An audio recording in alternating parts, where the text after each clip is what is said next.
안녕하세요. 저는 한양대학교에서 건축을 가르치는 남성택이라고 합니다. 지난 시간에 이어서 농업과 건축에 관련된 재밌는 얘기를 해볼까 합니다.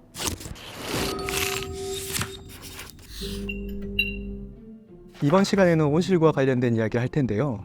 사실 온실 건축의 등장은 건축에 더 직접적인 영향을 끼쳤습니다. 온실은 비와 바람을 가릴 뿐만 아니라 햇빛은 통과시켜야 되고 습도, 온도 조절해야 되는 등 굉장히 인공적인 환경을 조성해야 된다는 점에서 특별합니다.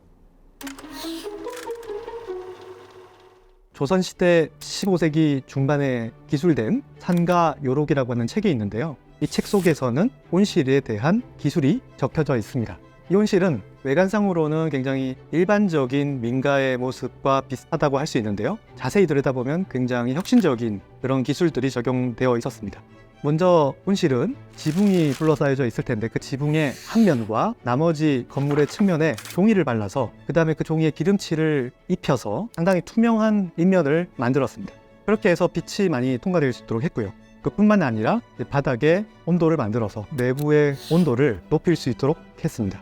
그리고 특히 이 바깥쪽에다가는 솥을 만들어 가지고 거기에 물을 채워서 데운 다음에 거기서 발생된 전기를 내부의 공간으로 뿜어져 나오게 해서 습도도 조절했다고 합니다. 굉장히 혁신적인 온실이었던 셈이죠. 이처럼 온실이라고 하는 것은 일단 빛을 통과하기 위해서 투명해야 하고요. 인공적인 온도 습도 환경을 만들어야 되는 것이죠. 사실 우리가 식물을 키울 때 가장 고민해야 될 그 요소들이 빛과 온도와 또 습도 이런 것들이기 때문입니다.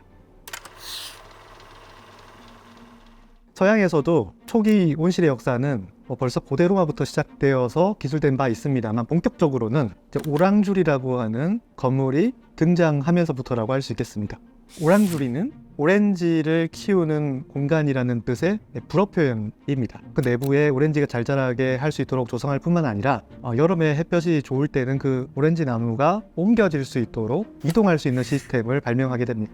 내부에는 아치형 거대한 창문을 통해서 빛이 충만히 들어오고 그 다음에 충분한 천장고를 통해서 안정적으로 환경이 유지가 될 수 있도록 만들어야 했고 외부로부터 단열이 잘 될 수 있도록 두터운 벽체로 만들어져 있어야 했습니다.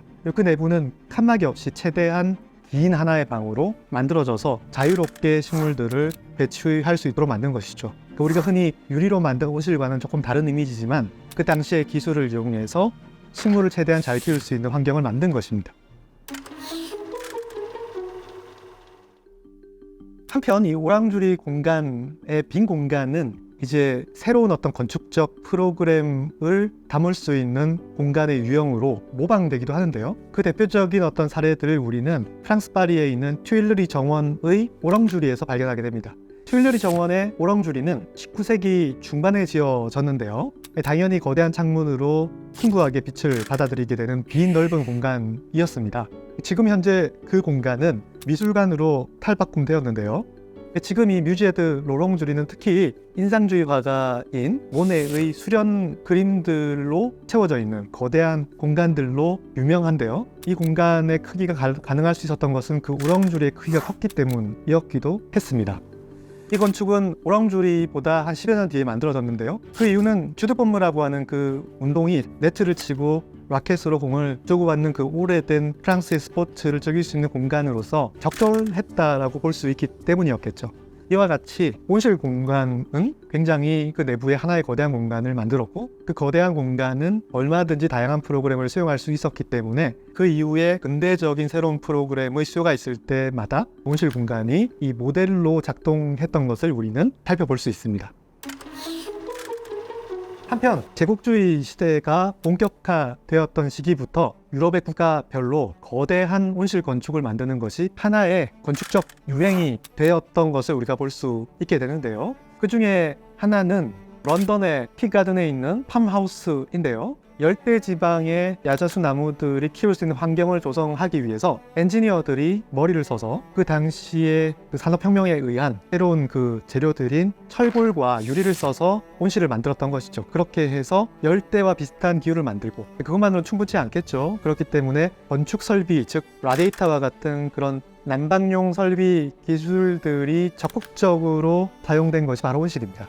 19세기 중후반부터 본격적으로 등장하기 시작되는데 그 모든 것들이 아까 이야기했던 것처럼 산업 재료들이 적극적으로 실험될 수 있는 실험장으로서 사용되었다는 점이 굉장히 흥미롭고요. 그 이후로 19세기 말과 20세기 초에 본격적인 근대 건축에 큰 영향을 끼치게 됩니다.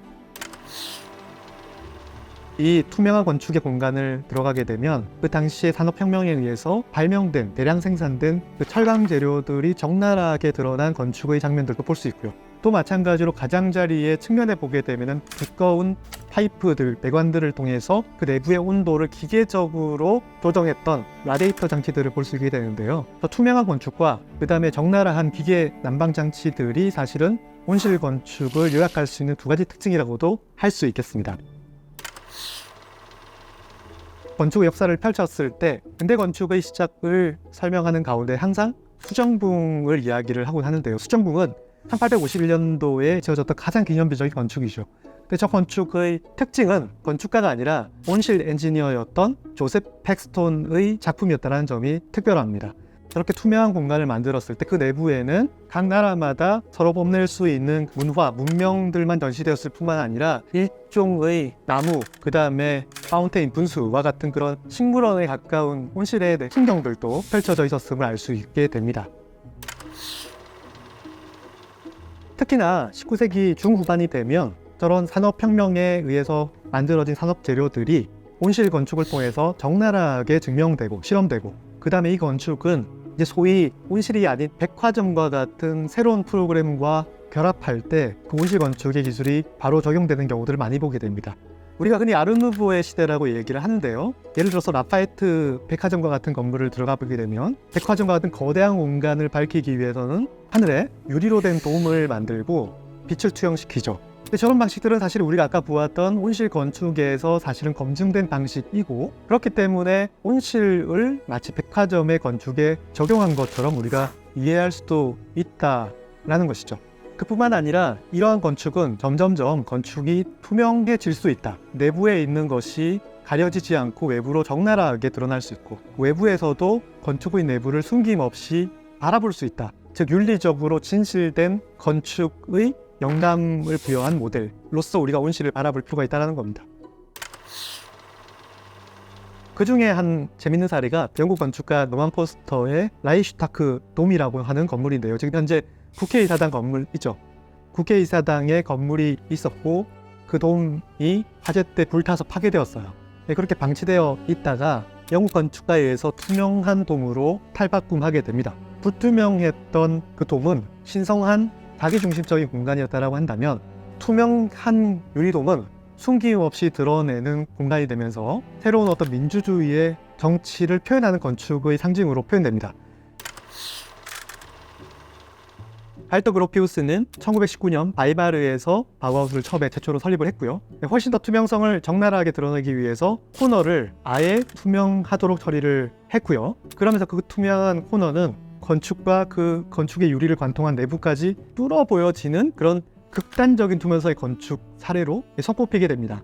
한편 우리가 저 투명한 건축을 통해서 보게 되는 장면은 구조뿐만 아니라 그 내부에 있는 라디에이터까지 보게 되는데요.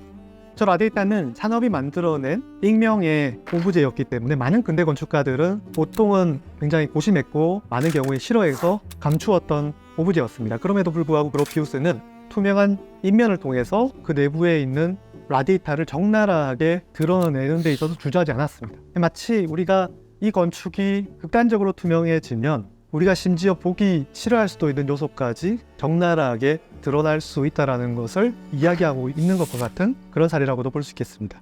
가장 재미있는 사례라고 제가 여기는 것 중에 하나는 바우하우스의 이 강당인데요. 강당의 측면에는 유리 창문들이 있고 그 밑에는 라디에이터가 배열되어 있죠. 당연히 라디에이터는 가장자리의 창문 옆에 배열되어 있을 때 효율적입니다. 근데 뜻밖에도 강당의 그 뒷면에 라디에이터 두 개가 양쪽에 각자 대칭적으로 공중에 떠서 설치되어 있습니다. 라디에이터는 사실 배치가 밑에서부터 되어서 공기를 올려야 되기 때문에 높이 설치한다는 것은 기능적 관점에서 사실 맞지 않는 방식이라는 거죠. 그 오브제가 갖고 있는 가치를 그대로 예술적으로 드러내려고 했던 그런 사례로도 우리가 볼 수가 있겠습니다. 이처럼 온실 건축은 투명성과 설비 요소들이 적극적으로 실험되는 장이었고, 그런 두 가치들이 근대 건축에 적극적으로 사용되기 시작했는 것을 볼 수 있는데요. 르꼬르비제의 경우는 더 나아가서 일반 주거 건축에도 그 라디에이터가 드러나고, 그 라디에이터에 따뜻한 배관들이 연결될 때 그 배관들을 숨기지 않고 노출시키는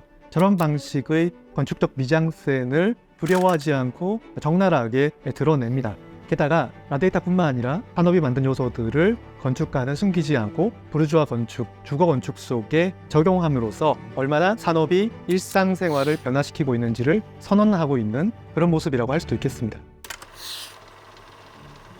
설비 요소들과 배관들과 같은 이 연결망들이 건축 속에 적나라하게 드러나기 시작했을 때, 드디어 20세기 중후반기가 되면서 과감하게 노출시켜 나가는 하이테크 건축, 특히 뽕피드 센터와 같은 건축 사례들이 나타나게 된다고 우리는 이해해야 할 필요가 있겠습니다.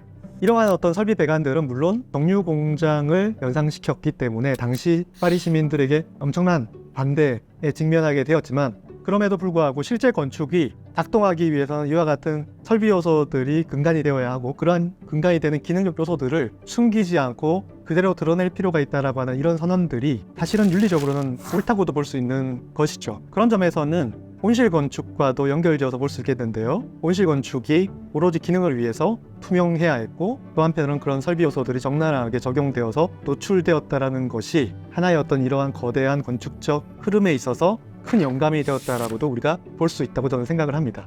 이와 같이 농업은 정원의 예술뿐만 아니라 온실 건축에 지대한 영향을 주었고, 그리고 건축에 깊은 관련을 맺고 있다고 볼 수 있겠습니다. 그 다음에 농업과의 건축의 발전 단계는 스마트팜이 아닐까 생각을 합니다. 스마트팜은 새로운 어떤 기술들이 결합된 최신의 어떤 농업 기술이라고 볼 수도 있고요.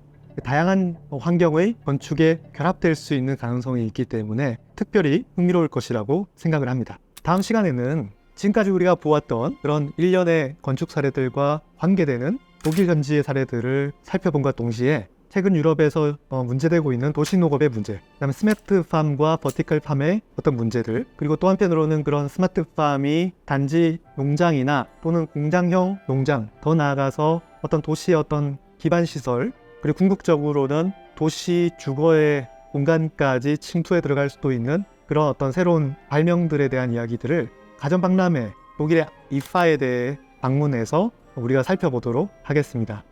지금까지 열심히 들어주셔서 대단히 감사합니다.